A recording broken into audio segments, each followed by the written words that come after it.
Sa loob ng kanyang manor ay inalala ng Heavenly Demon na si Chon Mu-jin ang huling pagsubok na hinarap ni Kim Yuan. Naisip niya na nagtagumpay nga raw si Yuan sa pagkuha sa iniingatan nilang Holy Fire. Unti-unting bumukas ang pinto ng manor na nangangahulugan na may taong papasok sa loob nito. Pagkabukas ng pinto ay binati ng Heavenly Demon ang dumating na si Yuan at nagtungo ang dalawa sa labas ng manor upang mag-usap. Sinabi ng Heavenly Demon na mukhang ayos lang naman daw si Yuan. Maaga raw itong nagising at wala na rin ang mga paso na tinamo nito. Sumagot naman si Yuan na ayos na nga raw siya. Sinabi niya rin na wala na raw dahilan ang Heavenly Demon na manatili pa sa Mount Heaven dahil nasa kanya na raw ang Holy Fire. Sumagot ang Heavenly Demon na nasanay na raw siya doon, hindi raw siya comfortable na pumunta pa sa ibang lugar. Binanggit rin ni Yuan ang nakuha niyang titulo. Tinanong ng Heavenly Demon kung ang tinutukoy ba raw nito ay ang title na Vice Lord. Sinabi niya na tanggapin raw ito ni Yuan. Karapat-dapat raw si Yuan lalo na't taglay na rin ito ang Holy Fire at Heavenly Demon Spirit. Sinabi ni Yuan na hindi na raw siya babalik sa cult pagkatapos niyang maging isang ranker. Sinabi naman ng Heavenly Demon na malaya raw si Yuan na gawin ang lahat ng magustuhan niya. Hindi niya raw kailangang manatili doon kahit na siya na ang Vice Lord ng Heavenly Demonic Cult. Nakuha niya naman daw ito bilang reward sa pagpasa niya ng walang halong pandaraya sa kanyang panghuling pagsubok. Hindi man daw sila gaya ng dati pero kayang-kaya pa rin daw nilang makipagsabayan sa martial realm. Gamit raw ang posisyon na nakuha ni Yuan ay maaari nitong pasunurin ang mga miyembro ng Heavenly Demonic Cult. Mapapakinabangan daw ito ni Yuan kasama na ng nakuha nitong Holy Fire. Naisip naman ni Yuan na mabuti raw at hindi siya idineklara ng Heavenly Demon bilang pamalit sa kanyang pwesto. Matapos magkaintindihan ay tumayo na si Yuan at sinabing malugod niya raw itong tatanggapin. Nagtanong ang Heavenly Demon kung aalis na ba raw agad si Yuan. Sumagot naman ito ng oo, babalik na lang daw siya doon kapag oras na ng Grand Martial Arts Tournament. Tinanong ng Heavenly Demon kung plano ba raw ni Yuan na sumali doon. Ngumiti si Yuan at sinabing susubukan niya raw. Pagkaalis ni Yuan ay napaisip ang Heavenly Demon kung tapos na ba raw ngayon ang tungkulin niya. Wala na raw ang bagay na iniingatan niya ng napakatagal na panahon. Ano na raw kaya ang maaari niyang gawin ngayon? Matapos makapag-isip ay naalala niya ang matagal nang gustong gawin ng Heavenly Demonic Cult bago pa nila nakita ang Holy Fire. Oras na raw para magbalik sa martial realm ang Heavenly Demonic Cult. Ang ika-11 palapag ay isang mundo na tinatawag na Toklan. Ang palapag na ito ay binubuo ng 90% na kabundukan at kagubatan. Kaya hindi ito ganoon kagandang tirhan ng mga tao, at dahil doon karamihan sa mga naninirahan dito ay mga lahi na kayang mamuhay sa kagubatan gaya na lang ng mga elves at dwarves. Sa loob ng isang gusali sa Toklan ay isang lalaki ang desperadong nananalangin. Hindi mapalagay ang player na si Halimon habang naghihintay ng schedule ng kanyang sunod na pagsubok. Hanggang sa dumating na ang notification ng randomly formed teams. Binubuo ng 416 na partisipante ang pagsubok na ito at nasa Team A si Halimon. Tiningnan ni Halimon ang listahan ng mga makakakampi niya. Nakita niya ang pangalan ng dalawa niyang kakilala na sina Lars at Melly. Sa pagpapatuloy ng pagtitingin ni Halimon ay bigla itong kinabahan. Puno raw ito ng pangalan ng mga player na hindi sikat at kakampi niya rin ang mga players na blacklisted sa panggugulo. Pinindot niya naman ang Team B upang tingnan din ang mga miyembro na kasali sa grupong ito. Hindi makapaniwala si Halimon na kabilang sa Team B ang player na mayroong rare healing skills na nagngangalang Ro L. Kasama rin sa Team B ang lahat ng kagrupo nito. Napansin rin ni Halimon ang isang pureblood na nagmula sa Namgong clan na si Namgong Hun at ang grupo nito. May kakayahan nga raw ang mga ito na makapasa sa ika-11 palapag na pagsubok. Naisip ni Halimon na puno ng taong ilang beses na niyang narinig ang mga pangalan ng kabilang koponan. Nainis si Halimon, bakit daw kaya napakamalas niya sa nasalihan niyang team. Nakatatlong beses na raw siyang bumagsak sa pagsubok na ito at ito na raw ang pinakamalalang nasalihan niya. Pinagpatuloy ulit ni Halimon ang pagtitingin ng pangalan ng mga makakakampi niya. Hanggang sa napahinto siya sa pangalan ni Kim Yuan. Napaisip si Halimon kung ito nga raw ba ang sumisikat na player na si Kim Yuan. Narinig nga raw niya na malakas ang lalaking ito, pero hindi naman daw nito kakayanin na tumbasan ang napakalaking power difference sa mangyayaring team battle na kinabibilangan ng mahigit tig 200 players. Naisip na lang ni Hollymo na parehas silang walang kaswerte-swerte ni Kim Yuan sa nasalihan nilang koponan. Sa loob ng isang inn ay may nagrereklamong lalaki matapos marinig na kailangan niyang magbayad ng 30 points. Tinanong ng lalaking ito ang innkeeper kung bakit daw napakamahal ng sinisingil nitong bayad.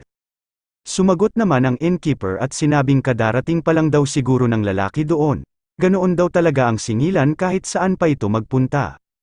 Sa loob din ng inn ay tiningnan ni Yuan ang mga listahan ng mga partisipante sa sunod niyang pagsubok. Napakaraming pangalan daw ang natatandaan niya sa Team B, kabilang na raw dito ang mga purebloods na nagmula sa mga major guild. Lahat nga raw ng malalakas na player ay inilagay sa Team B at parang itinapon naman daw siya sa Team A. Ang test examiner daw ng ika-11 palapag ay isang Olympian ranker na nagngangalang Hypnos. Ito na nga raw siguro ang gusto nilang maging kanyang kabayaran sa ginawa niyang pagliligtas kay Hephaestus. Mukhang hindi raw sapat sa mga ito na bumagsak lang siya at binabalak ng mga ito na doon siya patayin. Talagang gagawin nga raw ng mga ito ang lahat para makaganti sa kanya. Sukdulan nga raw ang kasamaan ng mga ito. Tinawag na ng innkeeper ang sunod na customer. Lumapit si Yuan at nagtanong kung may bakante pa raw ba doon. Sumagot naman ang innkeeper na isa na lang daw ang bakante, at iyon daw ay ang room na nagkakahalaga ng 100 points. Nagulat naman ang innkeeper sa sinabi ni Yuan na wala raw siyang pakialam kung anong presyo nito. Binuksan niya ang kanyang inventory at nagtanong sa innkeeper kung nagpapalit ba raw ito ng bills. Sumagot naman ang innkeeper at sinabing nagpapalit daw siya. Ano ba raw bills ang dala ni Yuan? Ibinagsak ni Yuan ang bills sa harapan ng innkeeper, sinabi niya na 374 na Asgardian bills daw ito, at 1,000 points daw ang halaga ng bawat isa nito. Sinabi ni Yuan na gusto raw niyang palitan ang lahat ng ito ng points at ibawas na lang ng innkeeper ang exchange fee nito. Namangha naman ang innkeeper kay Yuan at parang sa mata niya ay nagliliwanag ito. Sumagot siya kay Yuan at sinabing papalitan niya raw ang lahat ng ito. Nakatanggap si Yuan ng 366,320 points sa pinalitan niyang Asgardian bills. Umabot na ng 931,420 points ang total points na kanyang naipon. Nagdesisyon si Yuan na tumawag ng isang laki. Lumabas ang isang kakaibang fairy at nagtanong kay Yuan kung ano raw ang maibibigay nitong tulong. Naisip ni Yuan na ganito pala ang nagustuhang laki ng 11th floor administrator. Mas ayos na raw ito kumpara sa mga maliliit na payaso ng tutorial administrator. Sinabi ni Yuan na gusto raw niyang gamitin ang shop. Nagtanong ang laki kung ano raw ang gustong bilhin ni Yuan. Naisip naman ni Yuan na napakabait daw ng laki na ito, siguro raw ay nakakaamoy ito ng pera. Sinabi ni Yuan na gusto raw muna niyang tingnan ang mga items na meron ito. Pumayag naman agad ang fairy na laki, binuksan ng laki ang kanyang shop at bumungad sa harapan ni Yuan ang listahan ng mga itinitinda nito. Habang nagtitingin ay naisip ni Yuan na sana raw ay mayroon siyang makita na adamantium, ito raw ang materyales na kailangan niya upang makumpleto ang Dark Divine Crystal. Nanlaki ang mata ni Yuan nang makita niya ang item na hinahanap niya. May adamantium nga ang laki at 1.5 kilograms ito. Matapos niya itong makita ay tinanong na niya ang laki kung magkano ba raw ito. Nasiyahan naman ang laki nang malaman niya na adamantium ang gustong bilhin ni Yuan. Sinabi niya na napakaganda nga raw ng materyales na ito. Nagtanong ang laki kung bakit daw sa dami ng items na nasa shop ay ang gusto pa raw bilhin ni Yuan ay ang isang materyales na hindi pa gawa. Sumagot naman si Yuan na napakamahal raw ng mga finished items. Mas mapapamura raw siya kapag siya na mismo ang gumawa gamit ang mga materyales sa paggawa nito. Sinabi ng laki na naiintindihan na raw niya si Yuan, pero higit raw na mas mataas ang halaga ng adamantium kumpara sa ibang mga normal na materyales.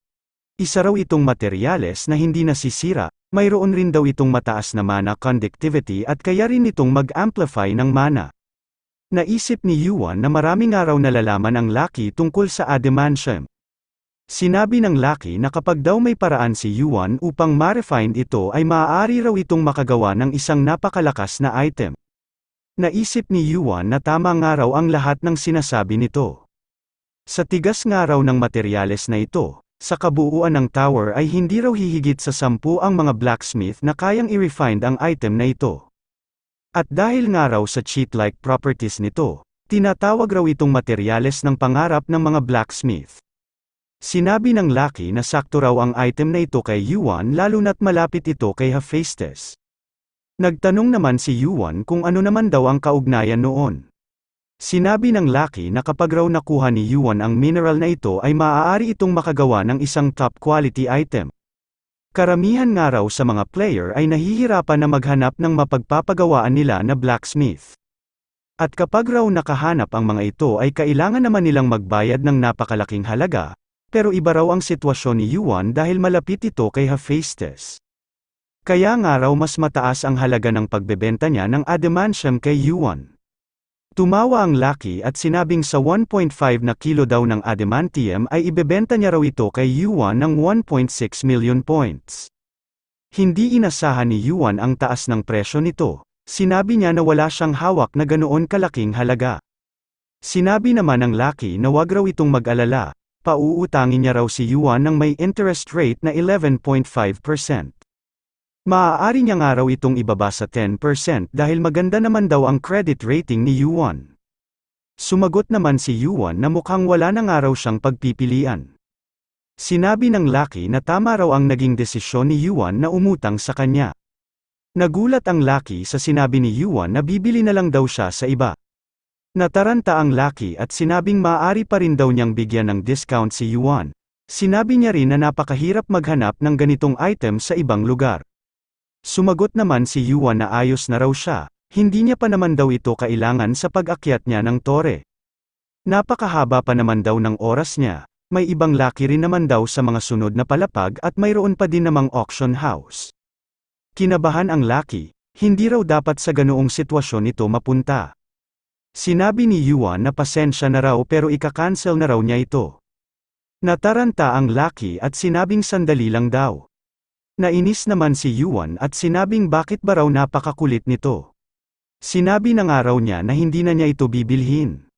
Natakot naman ang Lucky kay Yuan.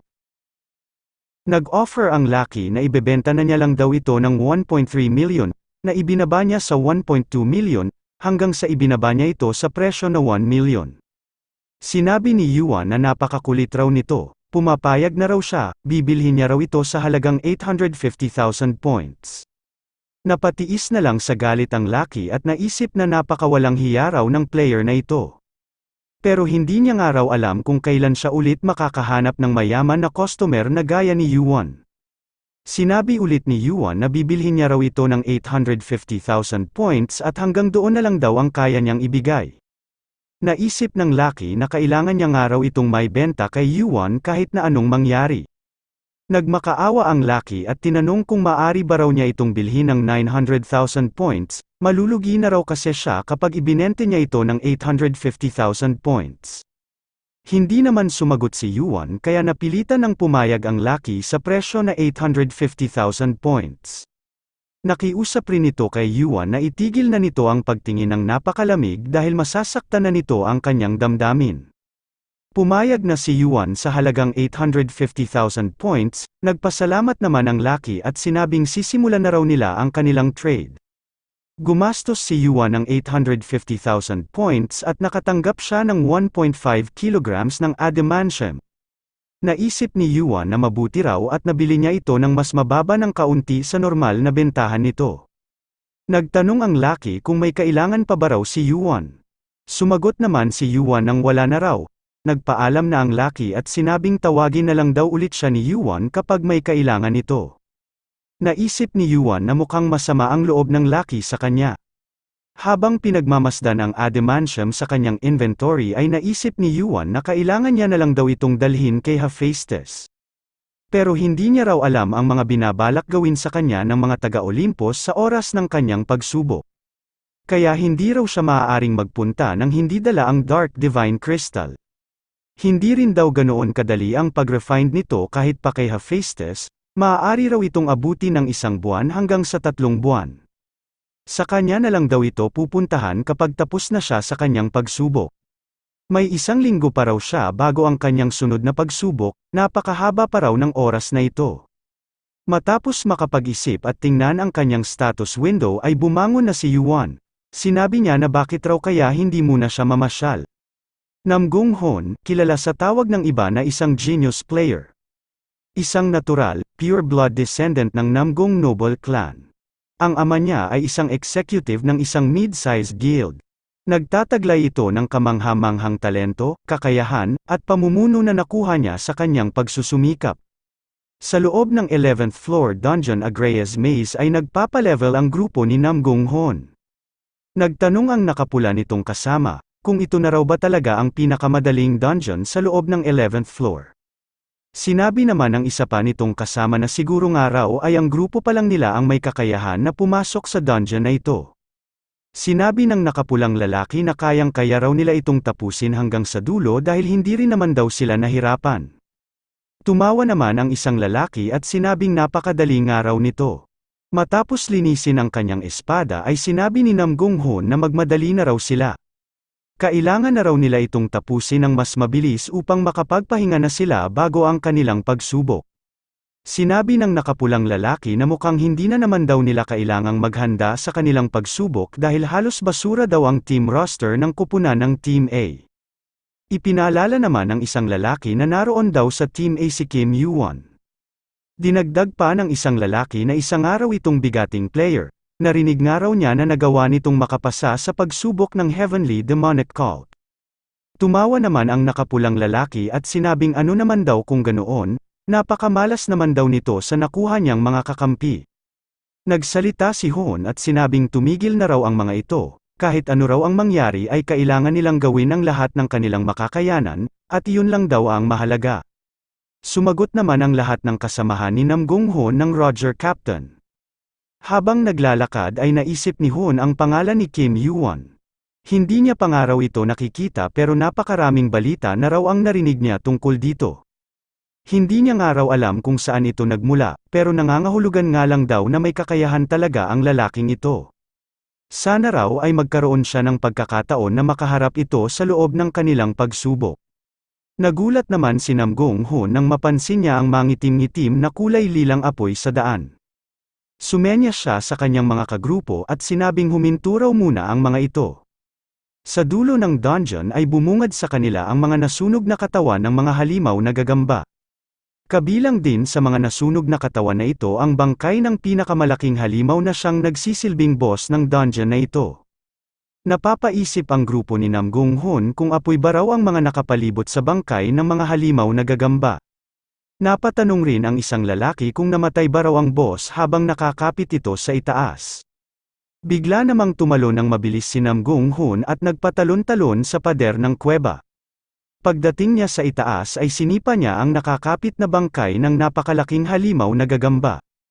At dahil doon ay nawala ang pagkakakapit ng malaking halimaw at bumagsak ito sa sahig ng kuweba. Napatanong ang mga kasamahan ni Hon kung ang nasunog na bangkay raw ba na ito ay ang dungeon boss na tinatawag na Agrea. Nagtanong ang isang lalaki kung may nakatapos na raw ba ng lugar na ito.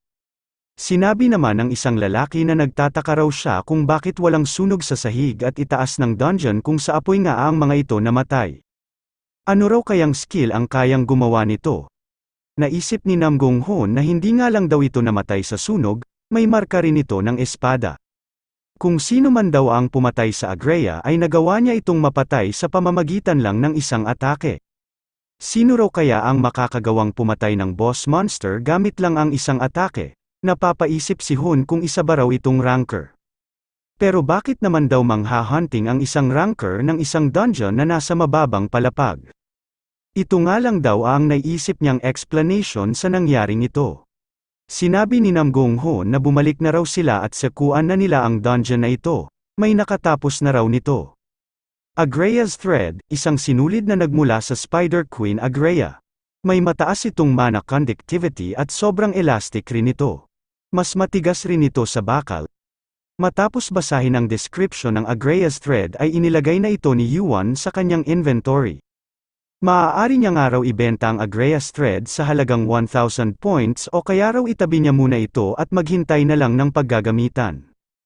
Nagpakawala si Yuan ng Holy Fire sa kanyang kamay at naisip na nalampasan nga raw nito ang inaasahan niya. Hindi niya nga raw malalaman kung ano ang kapangyarihang ito kung hindi niya ito gagamitin.